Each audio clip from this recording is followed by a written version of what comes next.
warahmatullahi wabarakatuh.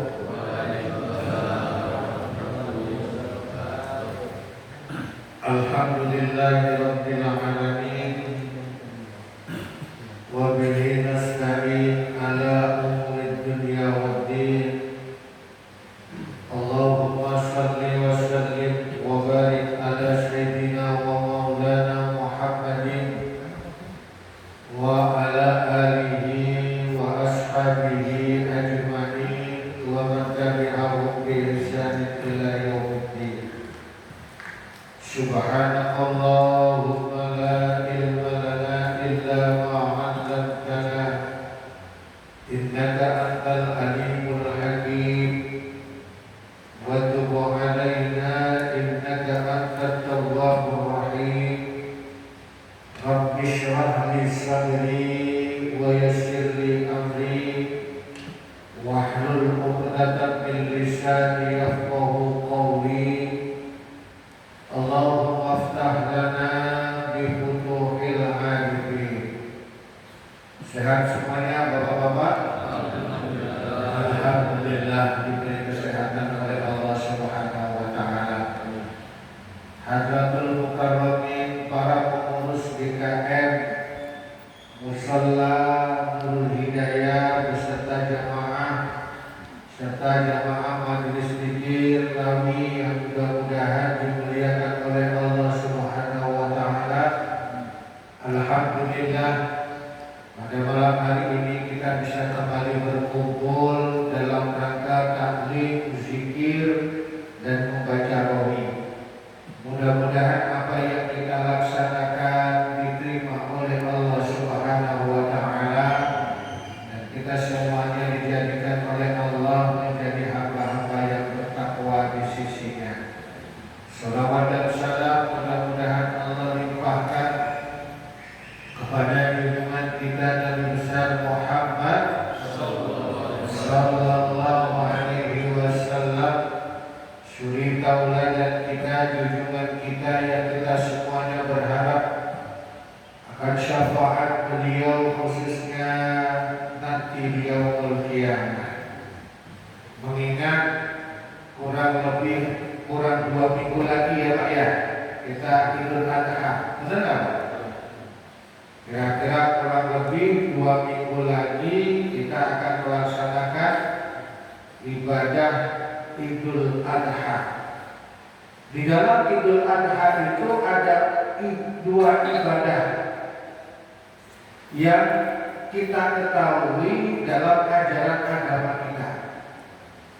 Yang pertama adalah ibadah haji. Ya Pak ya? Yang pertama adalah ibadah haji, dilaksanakan pas antara 10 Zulhijjah. Ada namanya Arafah, ibadah haji. Ibadah haji ini adalah suatu kewajiban yang harus dilakukan oleh umat Islam selagi dia mampu untuk menjalankannya. Nah, mampu di sini para ulama mengatakan dalam hal biaya. Kalau dalam hal kesehatan mungkin masih ada penundaan. Kalau zaman dulu itu pergi sendiri, ibu negara nggak terlibat karena belum ada visa, belum ada segala sesuatunya. Zaman dulu, zaman tahun 1800-an kan masih bebas, orang pergi kemana saja masih bebas. Ketika pergi haji ada biaya untuk perjalanannya dan sehat secara fisik dan mental, itu juga menjadi ketentuan. Kalau seumpamanya tidak sehat, mungkin nanti tahun depan. Tapi kalau seumpamanya tahun depan, katakan aku perlu dipanggil, kadang sedangkan dia itu ada kemampuan untuk pergi haji, sebagian ulama mengatakan keluarganya bisa membadalinya, menggantikannya. Tapi menggantikannya, yang menggantikan harus orang yang sudah pergi haji. Jadi kalau semuanya kita nih Pak, katakanlah bapak kita sudah Kemudian kita mau menghajikan orang tua kita sendiri sudah harus pergi haji. Kalau kita belum pergi haji, maka jatuhnya ke kita.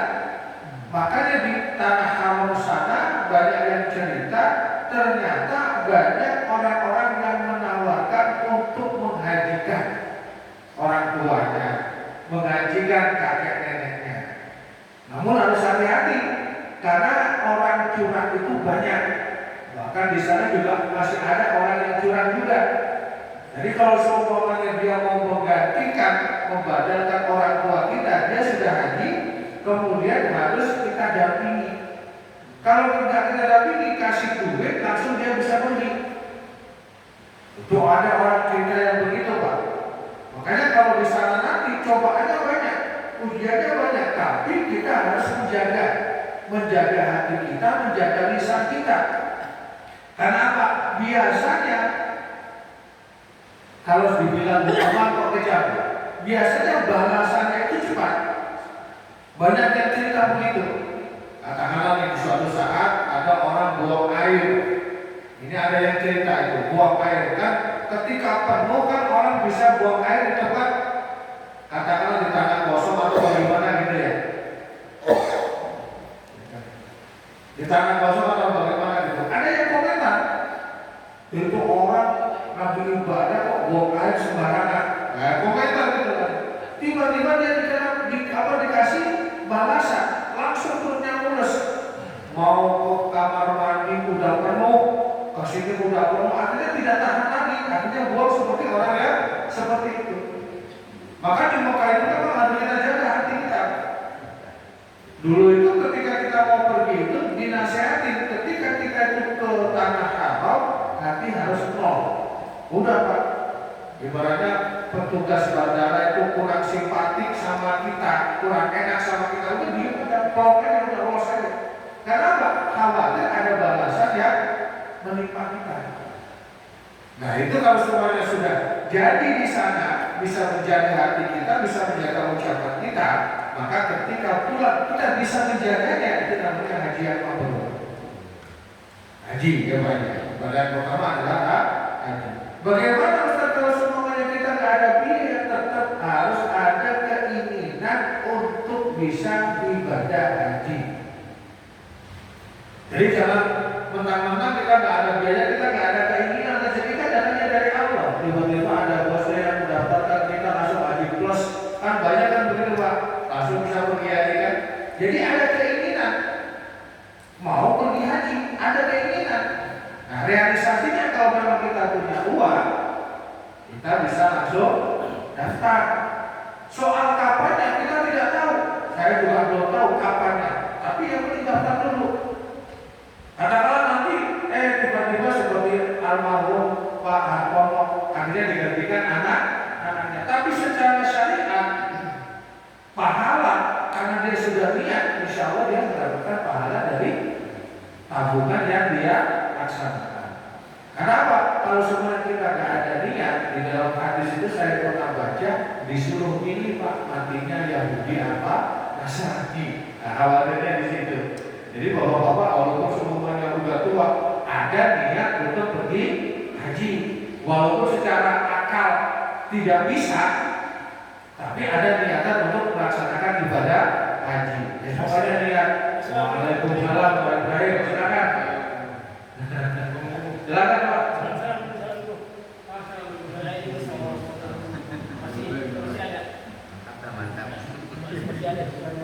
Jangan kelihatan.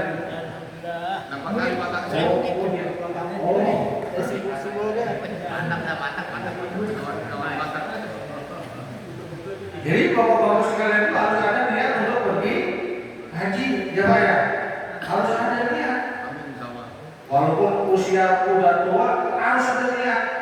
Soal ditakdirkan oleh Allah berangkat haji atau tidak itu udah urusan dari Allah Subhanahu wa Ta'ala. Terus bagaimana kalau belum pergi haji kita umroh dulu? Ya silakan, nggak apa-apa. Nggak apa-apa. Katakanlah kita itu belum pergi haji kemudian umroh dulu, nggak apa-apa. Tapi jangan sampai kita tidak ada niatan untuk pergi haji. Harus ada niatan.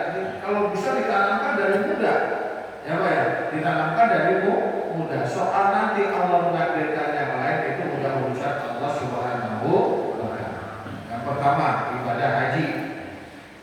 kedua adalah ibadah sholat id dan kurban. Nah, berbicara masalah kurban, memang di dalam mazhab Syafi'i mengatakan kurban itu hukumnya sunnah muakkadah, sunnah yang sangat dianjurkan. Jadi dalam mazhab Syafi'i itu kurban itu sunnah muakkadah. Bagaimana Ustaz kalau seumpamanya kita itu dulu belum diakikahin? Ini kan sering pertanyaan ini di TV juga sering kita lihat, di YouTube juga sering. Belum kurban, belum diakikahin, apakah kita itu harus berkurban? Itu kan Pak ya. Kalau berbicara masalah itu, kesunahan akikah itu sebenarnya adalah beban buat orang tua kita, bukan beban kita. Jadi katakanlah nih, kita nih dulu kecilnya belum diakikahin, itu sebenarnya yang disuruh untuk akikah adalah orang tua kita sebagai rasa syukur kepada Allah Subhanahu wa Ta'ala. Dan kalau kita itu kesunahannya adalah berkurban. Memang ada pendapat Pak yang mengatakan kurban itu adalah kalau kita itu tidak melaksanakan itu ibaratnya agamanya tergadai. Maka ada yang mengatakan akikah itu adalah keharusan. Maka kalau kita pernah lihat Mama Dede kan mengatakan harus untuk akikah. Nah, kalau memang kita itu terpengaruh dengan pendapat itu yang mengharuskan untuk akikah, sedangkan dana kita itu cukupnya untuk kurban. Nah, kalau dana kita itu hanya cukupnya untuk kurban, maka menurut pendapat Imam Romli, salah satu ulama dari mazhab Syafi'i, mengatakan niatnya boleh didobel. Katakan Bapak nih, saya mampunya beli kambing satu Ustaz. Akikah kan ada dua pendapat Pak. Ada yang mengatakan harus dua, ada yang mengatakan boleh satu. Berdasarkan kemampuan, ya kan, yang laki-laki. Walaupun yang sahih itu adalah dua. Tapi kita tidak menafikan ada pendapat yang mengatakan satu, boleh, ya Pak ya. Karena kemampuan kita itu terbatas, kita hanya bisa beli kambing satu Ustaz, atau bisa beli kambing dua. Waktunya di bulan kurban bagaimana? Kalau menurut saya ikuti pendapat Imam Nawawi, boleh akikah diniatin dengan kurban. Jadi ketika kita menyerahkan kambing kepada panitia itu dalam hal itu saya niat kurban dan niat akikah karena Allah Subhanahu wa Ta'ala. Jadi niat itu tidak harus disalami sama panitia. Kalau disalami juga boleh. Kadang-kadang kan disalami sama panitia karena seperti zakat. Saya niat berkurban karena Allah Subhanahu wa Ta'ala, gitu kan? Enggak niat, enggak begitu juga enggak apa-apa. Niat itu kan ada di dalam hati. Kita menyerahkan kambing, niat saya serahkan kurban saya dalam ini terus akikah saya. Menurut pendapat Imam Rabi boleh diniatkan kurban dan akikah. Tapi menurut Ibnu Hajar Al-Asqalani enggak boleh, harus satu-satu. Nah kalau Ustaz suruh pilih itu bagaimana? Saya lebih pilih yang ringan saja, yang enak saja. Jadi kalau kita mengikuti pendapat itu yang enak saja, yang gampang saja. Jangan sampai mempersulit diri. Ini boleh ya, udah kita tinggal ikuti boleh. Gitu aja ya Pak ya. Ya seperti membacakan doa untuk orang yang sudah meninggal, hadiah pahala, baca ayat, baca zikir, pahala untuk orang tua kita. Kan ada yang mengatakan mayoritas kan boleh, ada yang mengatakan tidak boleh, seperti orang Salafi Wahabi itu kan nggak boleh, gitu kan, pahala hadiah Fatihah. Kalau saya yang ikutin yang boleh aja, enak. Karena apa? Biar dapat pahala dari Allah Subhanahu wa Ta'ala. Begitu juga ketika kita belum diakikahin, niatannya boleh di waktu kurban kita niatin kurban dan akikah. Jelas Pak? Nah, saya dulu pernah begitu. Awal kurban kambing niatin kurban dan akikah. Kenapa? Zaman dulu orang-orang itu kalau beli kambing itu berat, kemampuannya terbatas. Nah kalau kurban itu apakah boleh dengan patungan? Boleh. Apakah boleh dengan nabung? Boleh. Kalau nabung apakah dihukumi kurban nazar? Kan kita nabung nih Pak, katakanlah masjid atau musola menghimpun dana, siapa yang mau patungan untuk korban silakan menabung setiap bulannya 300.000 katakanlah ya Pak ya. Kalau niatannya itu untuk korban secara sunnah ya jatuhnya tetap sunnah. Tapi kalau semua momennya yang lain, saya kurban ini karena anak saya lahir, anak saya lulus di perguruan tinggi, maka saya kurban. Maka itu jatuhnya bisa kurban nazar. Kalau kurban nazar, kita dilarang untuk memakan daging kurban yang disembelih. Kita nih Pak, itu patungan nazar, saya nazar kurban lewat patungan. Maka ketika dipotong, panitianya ngantar daging harus ditolak. Karena kalau nazar dilarang untuk memakan hewan yang dikurbankan. Itu namanya wajib kurbannya. Maka kurban wajib itu nggak boleh kita memakan daging kurban. Tapi kalau sunnah boleh. Sunnah itu Pak, kalau seperti kita potong kambing, dipotong kemudian kita makan separuh, menurut pendapat ulama boleh. Jadi separuh dibagikan ke tetangga, separuh dikonsumsi boleh. Tapi kalau nazar tidak diperbolehkan makan daging hewan kurban yang dinazarkan. Apa nazar nih? Kalau anak saya lulus tes PNS, saya akan memotong kambing. Kalau nazar hati-hati Pak, jangan sampai disebutkan. Terus pokoknya potong kambing, nah itu harganya 1.500.000, harganya 2 juta terserah. Nah kalau kita pastikan harganya 5 juta, maka harus 5 juta. Harus 5 juta loh, bisa tidak masalah, tapi harus 5 juta standarnya. Jangan sampai dipastikan, pokoknya potong kambing. Ketika kita itu nazar dengan hewan kurban tersebut, yang mana hukumnya wajib, maka ketika hewan kurban dipotong kita dilarang untuk memakan. Itu hewan yang nazar. Tapi kalau hewan sunnah kita diperbolehkan untuk memakan. Nah, kurban menurut Imam Syafi'i tadi kan saya sebutkan sunnah muakkadah. Namun menurut Imam Malik, kurban itu bisa menjadi wajib kalau rezekinya lebih. Jadi rezeki kita banyak, penghasilan kita itu sebulan 20 juta, itu kan besar Pak. Iya kan Pak? Kalau dimakan 10 juta aja udah kenyang kita kan? Berarti kan kita ada tabungan 10 juta per bulan. Berarti kan ada keluasan rezeki. Maka ketika ada keluasan rezeki seperti itu, menurut mazhab Maliki itu hukumnya wajib. Dalilnya apa? Ada hadis Pak. Maka lahu sa'atan falam yadhi. Barang siapa yang dirinya itu mempunyai keluasan rezeki, kemudian dia itu tidak berkurban, falyamut insya'a Yahudiyan wa insya'a Nasraniyan. Maka dia memilih matinya mau Yahudi atau mau Nasrani. Nih hadis nih Pak yang bilang ini, ya Pak ya. Kalau ada orang itu mempunyai rezeki lebih, tidak mau kurban, maka dia disuruh pilih matinya Yahudi atau matinya Nasrani. Itu hadis pertama. Makanya menurut Imam Malik itu berkurban itu hukumnya wajib kalau dia mampu, kalau dia ada kelebihan tersebut. Lah menurut pendapat hadis yang kedua, barang siapa yang mempunyai kelebihan rezeki, menjadi kelebihan rezeki ya tadi itu gajinya katakanlah 20 juta itu ya, mempunyai kelebihan rezeki, kalau dia tidak kurban, maka jangan dekat-dekat dengan musola negara. Jangan dekat-dekat dengan tempat sholat kami. Ini menunjukkan bahwa satu berkurban itu sangat ditekankan. Ini yang dijadikan dasar kenapa berkurban itu wajib bagi orang yang mampu, yang ada kelebihan harta.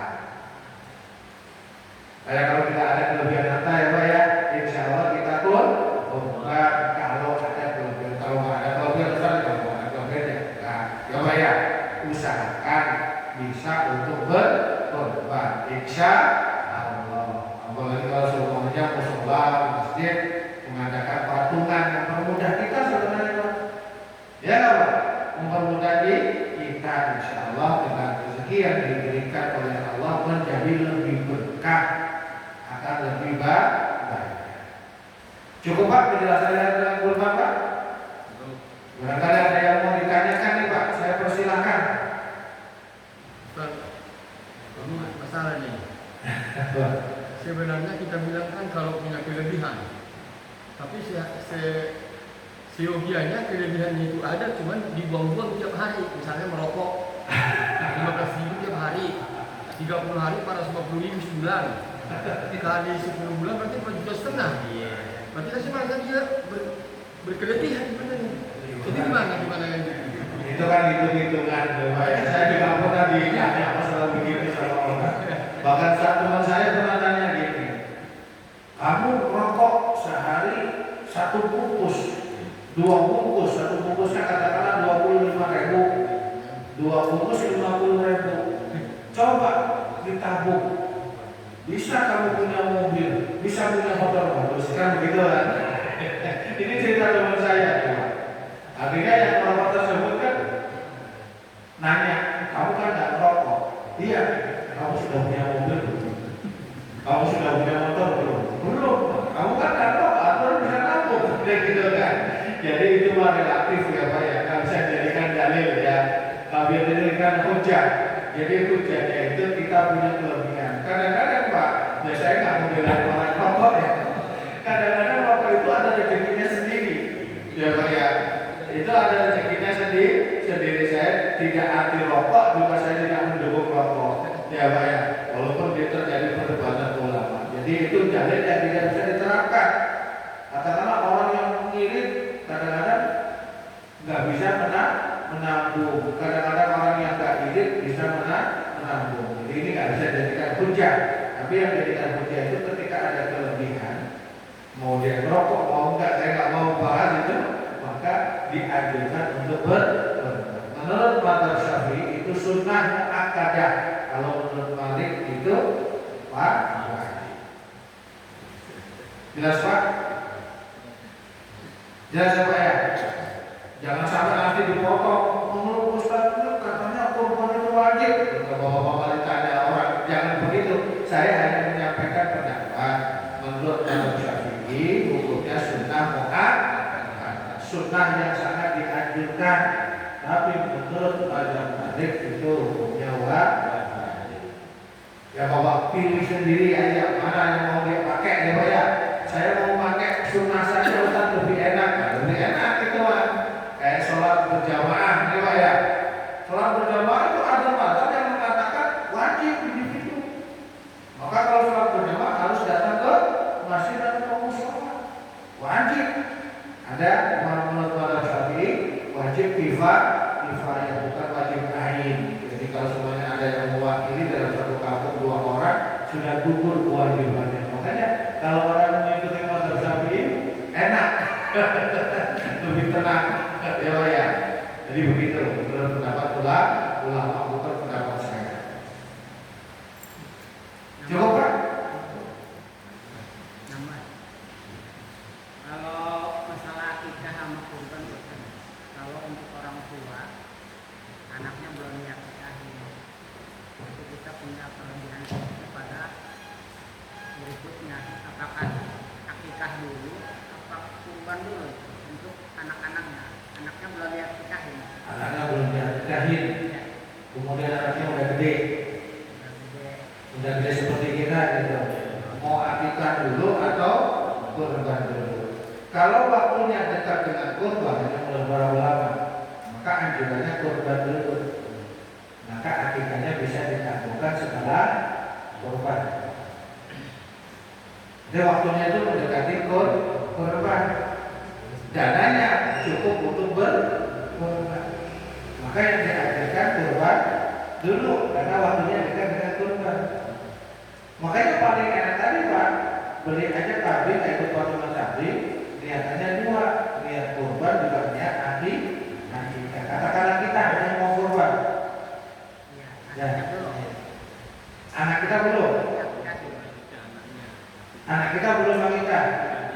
Kita pakai kurban juga. Ya kurban dulu aja, nanti akikah. Karena akikah itu kesunahannya. Akikah itu kesunahannya itu 7 hari, 14 hari, 21 hari. Kelibatan 7 hari. Itu hanya kesunahnya sampai sebatas itu sebenarnya. Tapi ada pendapat yang mengatakan kalau anak tidak diakikahi itu akan tergadai agamanya. Memang ada hadisnya, ada riwayat yang mengatakan demikian. Nah, hadisnya mengatakan akikah itu harus wajib akikah karena anaknya tergadai. Padahal hukum akikah menurut mazhab yang kita ikuti itu hukumnya sunnah. Jadi bapak boleh melakukan akikah jika sudah tidak melakukan akikah. Yang paling bagus apa lain ya akikah. Kalau seumpamanya waktunya dekat dengan kurban, biasanya ada untuk kurban, ya kurban dulu. Kalau kita belum kurban, ya Pak ya, kalau kita belum kurban, tapi kalau sudah kita sudah kurban ya dibuat akikah. Nah, siapa ya? Cukup Pak? Ada ingat tadi kan itu kan tadi Ustaz sarankan itu alhamdulillah ya. Kalau paling setidaknya berniat kita walaupun nggak mampu kan gitu. Berniat haji. Haji itu tadi berniat. Apa cara atau bagaimana supaya niat itu terbukti niat dia? Jadi kita ini niat nih, buktinya apa kita lakukan? Seperti ada kata Pak Haji, buktiin dengan buka rekening tabung 100.000 gitu. Itu gimana? Yang sebenarnya gimana? Membuktikan niat itu ada dan mau berniat itu gimana Pak? Tolong Pak. Ya kalau memang ada kekuatan niat ya direalisasikan dengan menabung otomatis gitu kan.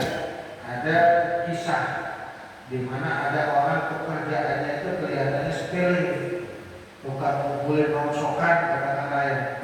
Gak taunya dia nabung untuk pergi haji dan Allah ijabah. Jadi kalau kita mau merealisasikannya maka bisa dengan menabung. Nah, kalau tidak ketika kita menabung pasti ada kemudahan di situ. Ya, ada kemudahan. Tapi jangan sampai ada niat. Harus ada niat untuk pergi. Gak realisasinya itu tadi itu menabung. Keinginan untuk pergi haji. Karena kalau pergi haji itu kesempurnaan daripada rukun Islam. Rukun Islam yang terakhir adalah pergi haji, itu kesempurnaan. Maka kita harus ada niatan untuk ke arah sana. Nah, kita sudah niat karena semuanya itu diatur oleh negara ya lewat negara, jangan pergi sendiri. Karena kemarin itu menurut berita orang-orang yang umroh digeledah sama polisi langsung dipulangin. Masih untuk dipulangin Pak, kalau semuanya di penjara di sana kan lebih repot. Apalagi orang yang jalan sekarang sudah nggak bisa karena saking ketatnya, karena banyak orang yang ingin pergi haji, maka pemerintah Saudi membatasinya. Cukup ya Pak ya? Pokoknya niat kita harus ada Pak ya, niat untuk haji ya Pak ya, ditanamkan. Nah, kita kan nggak tahu kapan pergi hajinya, ya Pak ya. Mudah-mudahan dengan niat itu Allah meridhoi kita semuanya. Insya Allah. Cukup Bapak-bapak sekalian. Mari kita sama-sama berzikir dengan hati yang tulus, ikhlas kata Allah Subhanahu wa taala.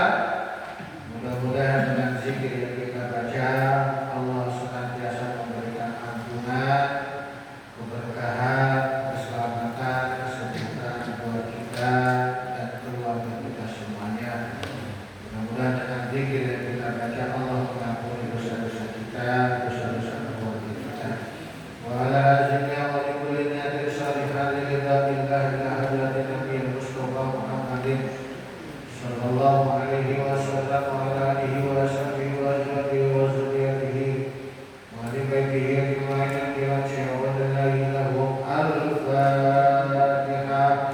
A'udzu billahi minasy syaithanir rajim. Bismillahirrahmanirrahim. Alhamdulillahi rabbil alamin. Ar-rahmanir rahim. Maliki yaumiddin. Iyyaka na'budu wa iyyaka nasta'in. Ihdinas siratal mustaqim. Siratal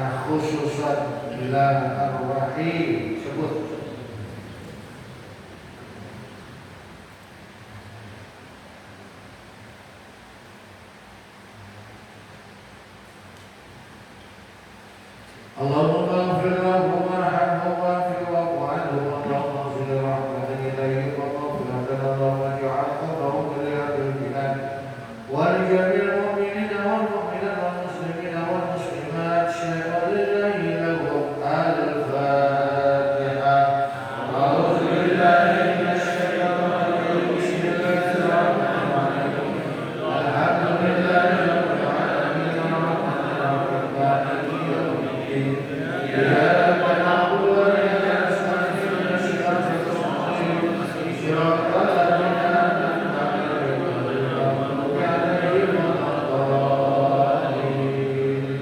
بسم الله الرحمن الرحيم قل هو الله أحد الله الصمد لم يلد ولم يولد ولم يكن له كفوا أحد.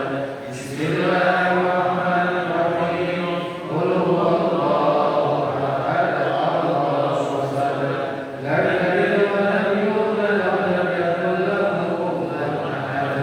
بسم الله الرحمن الرحيم قل هو الله أحد الله الصمد لم يلد ولم يولد ولم يكن له كفوا أحد.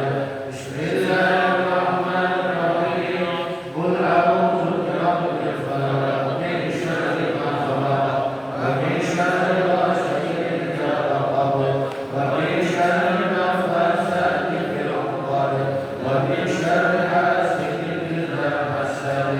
بسم الله الرحمن الرحيم قل أعوذ برب الناس ملك الناس إله الناس من شر الوسواس الخناس الذي يوسوس في صدور الناس من الجنة والناس. بسم الله الرحمن الرحيم ألف لام ميم ذلك الكتاب لا ريب فيه هدى للمتقين الذين يؤمنون بالغيب ويقيمون الصلاة ومما رزقناهم ينفقون والذين يؤمنون بما أنزل إليك وما أنزل من قبلك وبالآخرة هم يؤمنون أولئك على هدى من ربهم وأولئك هم المفلحون. وإلهكم إله واحد لا إله إلا هو الرحمن الرحيم الله لا إله إلا هو الحي القيوم لا تأخذه سنة ولا نوم له ما في السماوات وما في الأرض من ذا الذي يشفع عنده إلا بإذنه يعلم ما بين أيديهم وما خلفهم ولا يحيطون بشيء من علمه إلا بما شاء وسع كرسيه السماوات والأرض ولا يؤوده حفظهما وهو العلي العظيم. أستغفر الله العظيم أستغفر الله العظيم أستغفر الله العظيم أستغفر الله العظيم أستغفر الله العظيم لا حول ولا قوة إلا بالله العلي العظيم لا حول ولا قوة إلا بالله العلي العظيم لا حول ولا قوة إلا بالله العلي العظيم لا حول ولا قوة إلا بالله العلي العظيم لا حول ولا قوة إلا بالله العلي العظيم. اللهم صل على سيدنا محمد وعلى آل سيدنا محمد. اللهم صل على سيدنا محمد وعلى آل سيدنا محمد. اللهم صل على سيدنا محمد وعلى آل سيدنا محمد. اللهم صل على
Inna fatahna laka fathan mubina liyaghfira laka Allahu ma taqaddama min dhanbika wa ma ta'akhkhara wa yutimma ni'matahu 'alayka wa yahdiyaka siratan mustaqima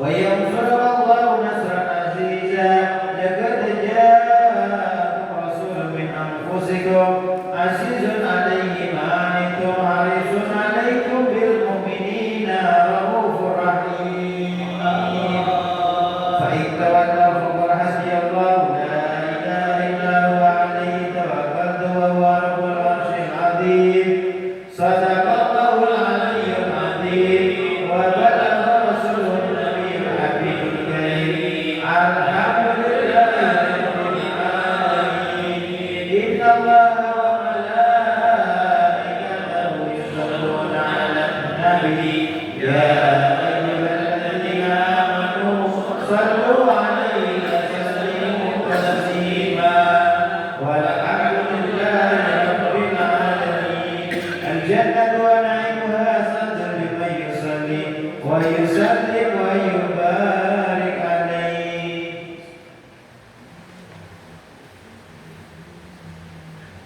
Allahumma salli wa sallim wa barik alaihi. Bismillahirrahmanirrahim. Abdani wa illa bismillatil aliyah. Astaghfirullah wa barakani ala ma ala lahu wa aula.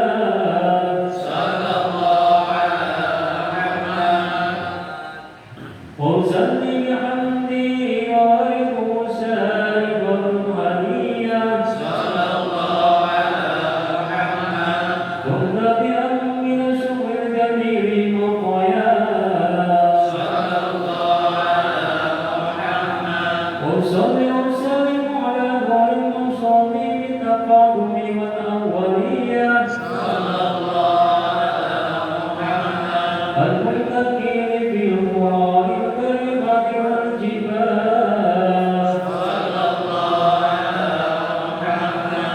واستغفر الله تعالى للباري يقوس إكرام الطاهرة النبوية ويعم الصحابة والأهواء الأتباع والمولات واستعيد يد الشرف السرور الفاتحة الجلية وأيضا من الغاية في قضيه وقضائه وقضاء وأنصر انتصار القول النبوي القرون اللسان الأبقرية نبينا من النساء الشريف لم تحلى المسامع بهناك واستعين بحول الله تعالى وقواته القوية فإنه لا حول ولا قوة إلا بالله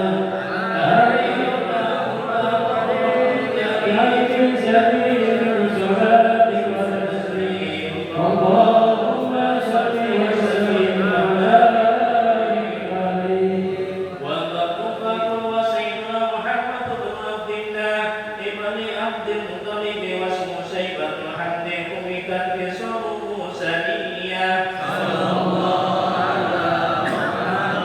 ابن هاشم واسمه أمر بن عبد مناف واسمه المغيرة الذي يهتم بارتقاء لكليات ابن قصي واسمه مجمل سمي بقصي كقصيه في بلاد ضاءة قصية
Rabbi farhamna jami'an bijami'i salihati sallallahu ala Muhammad sallallahu alaihi wasallam sallallahu ala Muhammad sallallahu alaihi wasallam.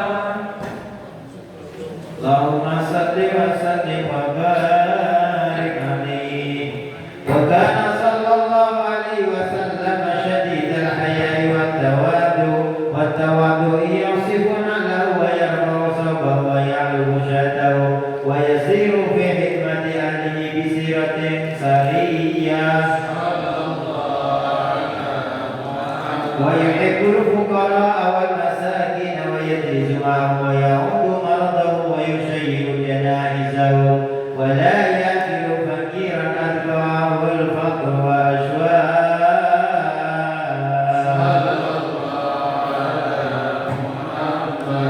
ويقبل المعذرة ولا يقابل أحدا بما يكره ويمشي مع الأمانة وذوي العبودية. ولا يهب القلوب ويغضب لله تعالى ويرضى لرضاه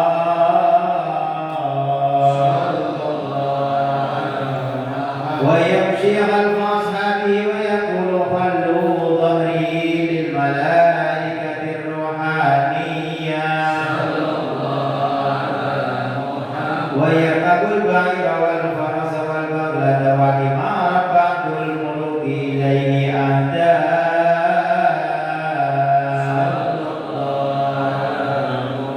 ويعصب على بطنه